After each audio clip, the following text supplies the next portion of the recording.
Vizag summit రేపు 14-15 తారీఖులో వైజాగ్లో పార్ట్నర్షిప్ సమ్మిట్ 30th CII 30వ confederation of Indian industry CII summit జరుగుతూ ఉంది. ఈ సమ్మిట్ ద్వారా రాష్ట్ర ప్రభుత్వం చెప్తున్నది ఏంటంటే, ప్రతి మనిషిని, ప్రతి కుటుంబాన్ని కూడా పారిశ్రామికవేత్తల కింద చేసేస్తాం. ప్రతి ఇంట్లోనూ ఒక పారిశ్రామికవేత్త ఉంటాడు. ఇంకో ఆయన చెప్పాడు, నాకు అర్థం అవ్వలేదు.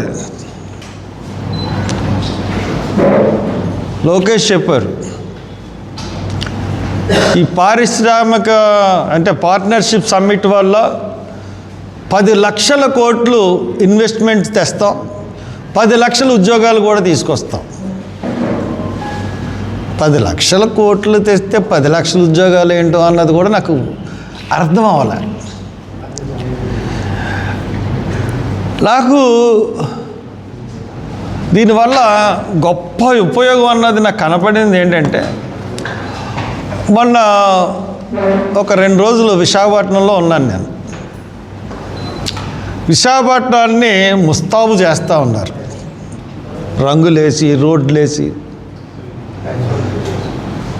ఇంజనీరింగ్ కాలేజీ గ్రౌండ్స్లో ఇంజనీరింగ్ కాలేజీ రోడ్లు వేసేసి సర్వాంగ సుందరంగా విశాఖపట్నాన్ని తీర్చిదిద్దుతున్నారు. అదొక్క ప్రయోజనం మట్టుకు నాకు కనపడింది. ఎందుకు చెప్తున్నానంటే,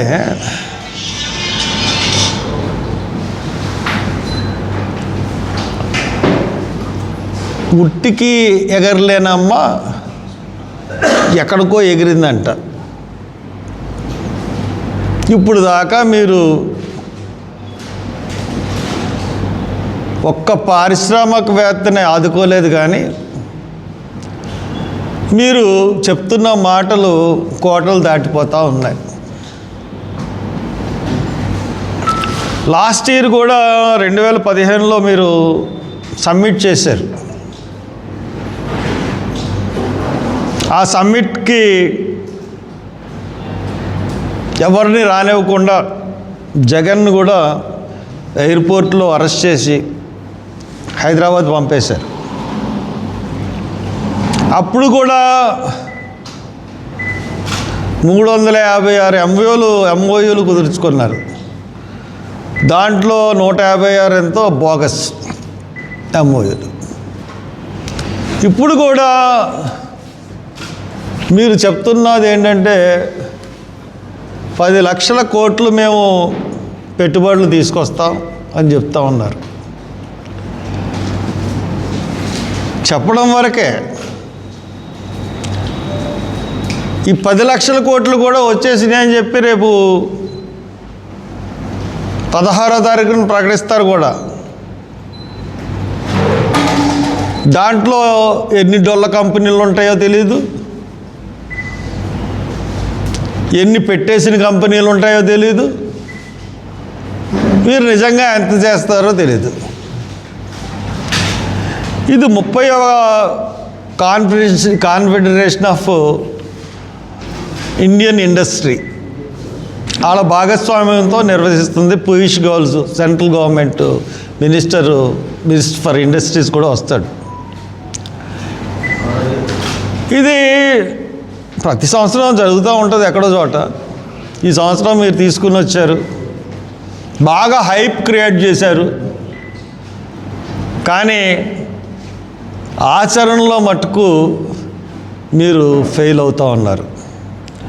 ముఖ్యంగా మీరు చెప్తున్నటువంటి ప్రతి ఇంటిలోనూ కూడా ఒక పారిశ్రామికవేత్తని మీరు చూస్తారు రాబో కాలంలో అని చెప్తా ఉన్నారు. మీరు ఎప్పుడు కూడా మొదటి నుంచి కూడా ఒక అబద్ధాన్ని 100 సార్లు అబద్ధాన్ని మాట్లాడితే అది నిజమైపోతుంది అనుకున్న ఒక సూత్రం మీద ఆధారపడే మీ గవర్నమెంట్ పనిచేస్తూ ఉంటుంది. ఎందువల్ల ఈ మాట చెప్తున్నానంటే మీరు అంటుంటే నేను ఎక్కువ మాట్లాడుతున్నది చంద్రబాబు నాయుడు గురించి, టీడీపీ ప్రభుత్వం గురించి. నేను ఎందుకు చెప్తున్నానంటే సూపర్ 6 సూపర్ హిట్ అన్నారు. నిజమే, ప్రజలందరూ సూపర్ 6 సూపర్ హిట్. ఒక్క పథకాన్ని కూడా మీరు చేయకుండా ఏంటంటే అంతకుముందు 10 రోజుల క్రితం మహిళలకు ఉచిత బస్సు కల్పించి ఇంక తగిన అన్నీ కల్పించేసినట్టుగా సూపర్ 6 పథకాలు అన్నీ అయిపోతున్నట్టుగా ఒక భ్రమ కలుగు చేశారు. నేను ఎందుకు ఈ విషయం చెప్తానంటే మీరు ఇప్పుడు ఇండస్ట్రియల్ సమ్మిట్ చేస్తామంటున్నారు, కానీ మీ హామీలు నిరుద్యోగులకి నెలకు 3,000 నిరుద్యోగ భృతి ఇస్తా అన్నారు, 20 లక్షల ఉద్యోగాలు కల్పిస్తా అన్నారు. ఈ రెండిట్లోనూ ఫెయిల్ అయ్యారు. అలాగే రైతులకి 20,000 రైతు భరోసా ఇస్తా అన్నారు, అది కూడా ఫెయిల్ అయ్యారు. మహిళల్ని మేము ఆదుకుంటాం, వాళ్ళని ఆర్థికంగా ఆదుకుంటాం, 19 ఏళ్ళు దాటిన ప్రతి మహిళలకి మేము 1,500 నెలకి స్టైఫండ్ కింద ఇస్తాము, ఆర్థికంగా ఆదుకుంటాం అన్నారు, అది ఫెయిల్ అయ్యారు. తల్లికి వందనం అని చెప్పి చేస్తామని అన్నారు, ఆ తల్లికి వందనం అని చెప్పి చేసింది 1 సంవత్సరం ఏమన్నా లేదు, బస్సులది సంవత్సరం ఏమన్నా లేదు.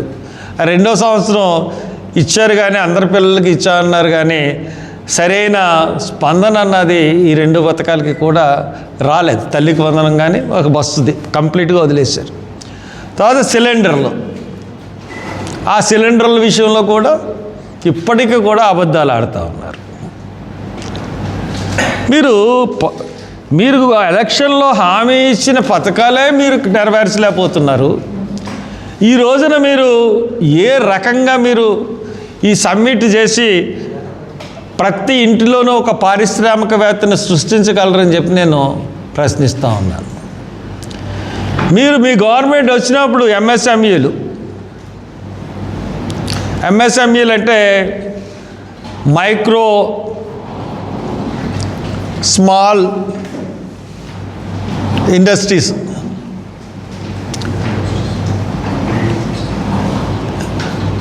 ఆ ఎంఎస్ఎంఈల విషయంలో కూడా మీరేం చేశారంటే ఎంఎస్ఎంఈ విషయంలో కూడా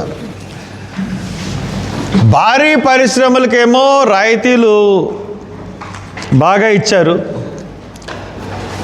భారీ పరిశ్రమలకు రాయితీలు ఇచ్చిన తర్వాత చిన్న పరిశ్రమలో ముఖ్యంగా ఎంఎస్ఎంఈల్లో మీరు చిన్న పరిశ్రమలు అంటే మోసం చేశారు అందరినీ. మోసం ఏ రకంగా చేశారంటే micro small medium enterprises, MSME అంటే మైక్రో స్మాల్ మీడియం ఎంటర్ప్రైజెస్, వీటిలో మీరు ఎంత దారుణంగా మోసం చేశారంటే వీళ్ళకి మేము రాయితీలు ఇస్తామని చెప్పి బ్యాంకు దగ్గర నుంచి 2,000 కోట్ల రూపాయలు అప్పు తీసుకుని 1,500 కోట్లు శాంక్షన్ చేస్తామని ఆఖరికి 500 కోట్లు ఇచ్చారు. ముఖ్యంగా ఈ రోజున షెడ్యూల్ క్యాస్ట్ వాళ్ళకి ఈ ఎంఎస్ఎంఈల ద్వారా మీరు ఇచ్చింది ఎంత అంటే శాంక్షన్ చేసిన వాళ్ళకిలోనే 20% కూడా ఇవ్వలేని పరిస్థితులు మనకున్నాయి. ప్రతి లెక్క నా దగ్గర ఉంది. ఇప్పుడు ఎంత చిన్న చూపు చూసారంటే మైక్రో దాంట్లో రాష్ట్ర వ్యాప్తంగా 15,822 యూనిట్లకు గాను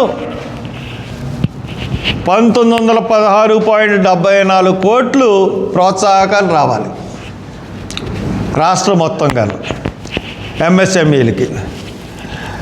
దీంట్లో 2,000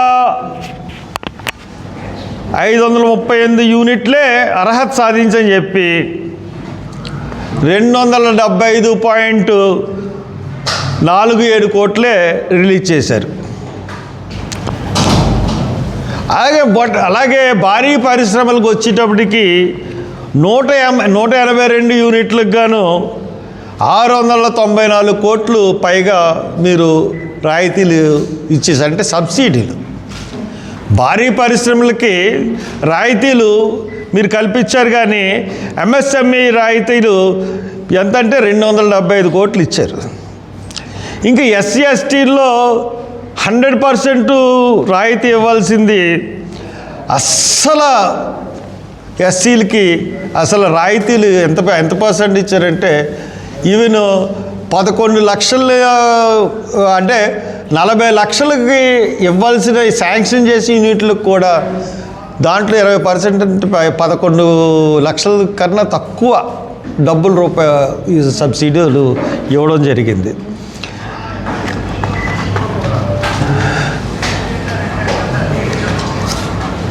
నేను ఇందాకే చెప్పాను, బ్యాంకుల నుంచి 200 కోట్లు తీసుకున్నారు, 1500 కోట్లు ప్రోత్సాహాలకి మేము ఇస్తున్నామని ప్రకటించారు. తర్వాత దాంట్లో 500 కోట్లు కోత కోసారు. ఇస్తామని ప్రకటించిన 1500 కోట్లలో కూడా విడుదల చేసింది కేవలం 1090 కోట్లు. అందులో మళ్ళీ 470 కోట్లు కోత కోసారు. మళ్ళీ 970 కోట్లు ఎగ్గొట్టారు. మొత్తం 306 యూనిట్లకి మొత్తం వాళ్ళు ఇచ్చింది ఏంటంటే 56 కోట్లు. అంటే ఇవ్వాల్సిందేమో 1200 కోట్లు, ఇచ్చిందేమో 56 కోట్లు. ఇచ్చింది 1200 కోట్ల సబ్సిడీకి 56 కోట్లు ఇచ్చి ఈ రోజున రాష్ట్ర ప్రజలందరినీ కూడా మీరు ఏ రకంగా మోసం చేయాలనుకుంటున్నారు చంద్రబాబు నాయుడు గారు? రాష్ట్రంలో ప్రతి కుటుంబాన్ని కూడా ఒక పారిశ్రామికవేత్తను తయారు చేస్తున్న పెద్ద మనుషులు 1200 కోట్లకి 56 కోట్లు ఇచ్చి మీరు మోసం చేస్తున్నారంటే ఈ యొక్క సమ్మిట్ కూడా మోసమే కదా. ఇంతకన్నా మోసం ఇంకేమన్నా ఉందా?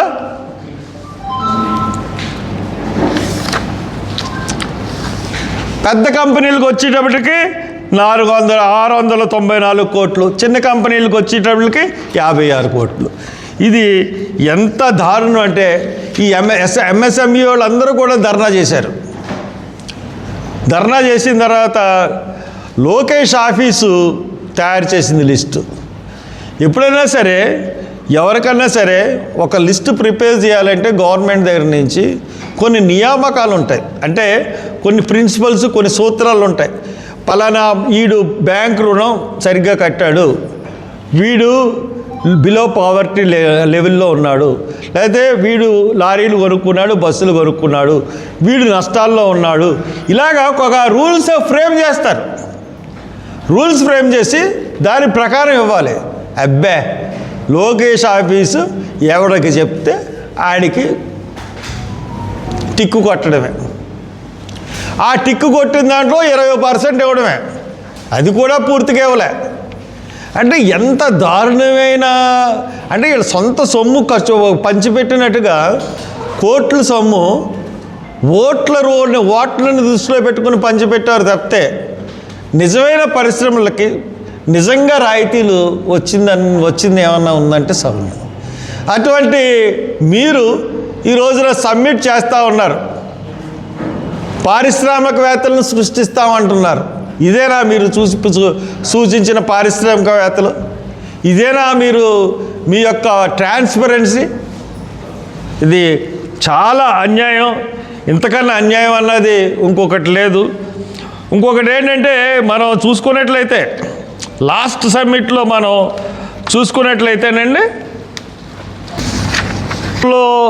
విశాఖపట్నంలో జరిగిన పార్ట్నర్షిప్ సమ్మిట్ సేమ్ ఇదే సమ్మిట్లో 361 ఎంఓయూలపై సంతకాలు చేశారు. దాంట్లో 115 బోగస్ కంపెనీలని తేలింది. నేను ఎందుకు చెప్తున్నానంటే ఇది నేను హర్ష్ కుమార్గా చెప్పట్లేదు. ఇది నేను ఖచ్చితంగా 100% నేను రైట్ టు ఇన్ఫర్మేషన్ యాక్ట్ తీసుకుని దాని ద్వారా నేను చెప్తున్నాను. అప్పుడు ఒక ఆఫీసర్ రావత్ అని, ఎస్ఎస్ రావత్ అని ఒక ఆఫీసరు, ఆయన ఏం చేశాడంటే ఆ సమ్మిట్లో JWT mindset advertisement private limited అనే సంస్థలకి 17.10 కోట్లు విలువైన 12 వర్క్ ఆర్డర్లు విడుదల చేశాడు సమ్మిట్లో. అదే కాకుండా KPMG advisory service private limited నుండి కన్సల్టెంట్లని టెండర్ లేకుండా అధిక ధరలకు నియమించారు. అంటే GOMS నెంబర్ 89 కూడా వాళ్ళు తీసిచ్చారు. అలాగే TCS సంస్థకి 3.75 crores ప్రాజెక్ట్ని టెండర్ లేకుండా ఇవ్వడం జరిగింది. కాకినాడ సెజ్లో 1589 ఎకరాలు అవుట్ రైట్ సేల్ డీడ్కి ఇచ్చేశారు ఈ సమ్మిట్ ద్వారా. అలాగే 1990.52 కోట్ల విలువైన ఇండస్ట్రియల్ ఇన్సెంటివ్ పంపిణీలో కూడా అక్రమాలు చేశారు. ఇవన్నీ కూడా RTI చట్టం ద్వారా మేము చేసాము. కాబట్టి ఈ సమ్మిట్లన్నీ కూడా ఏ రకంగా అంటే వీళ్ళకి అన్యాయంగా అక్రమంగా ఒక డబ్బులు సంపాదించే స్కీమ్స్ కింద వీళ్ళు హైప్ క్రియేట్ చేసి దీని ద్వారా ఆ హైప్ ద్వారా వీళ్ళు అక్రమాలు చేసి అక్రమాల ద్వారా వాళ్ళ సొంతాలకి డబ్బుల్ని ఇటే టర్న్ చేయడానికి అని చెప్పి ఉపయోగిస్తున్నారు. ఎందువల్లంటే ఇటువంటి ఆఫీసర్స్ ఎస్ఎస్ రావత్ లాంటి ఆఫీసర్స్ని ఉపయోగించుకుని చేసుకున్నప్పుడు అతను తప్పులు చేశాడని చెప్పేసి చాలా క్లియర్గా CVC కూడా తెలుసు, సెంట్రల్ విజిలెన్స్ కమిటీకి వాళ్ళు రిపోర్ట్ ఇచ్చినా కానీ అటువంటి ఆఫీసర్ మీద ఇప్పుడు దాకా ఎటువంటి యాక్షన్ లేదు. అంటే ప్రభుత్వ మద్దతుతోనే ఇవన్నీ చేశాడని చెప్పేసి మనకి క్లియర్గా తెలుస్తూ ఉంది. ఇది వైజాగ్ సమ్మిట్ మీద యాక్చువల్గా ఉన్న పరిస్థితి ఇది. ఇకపోతే ది సెకండ్ ఐటెం.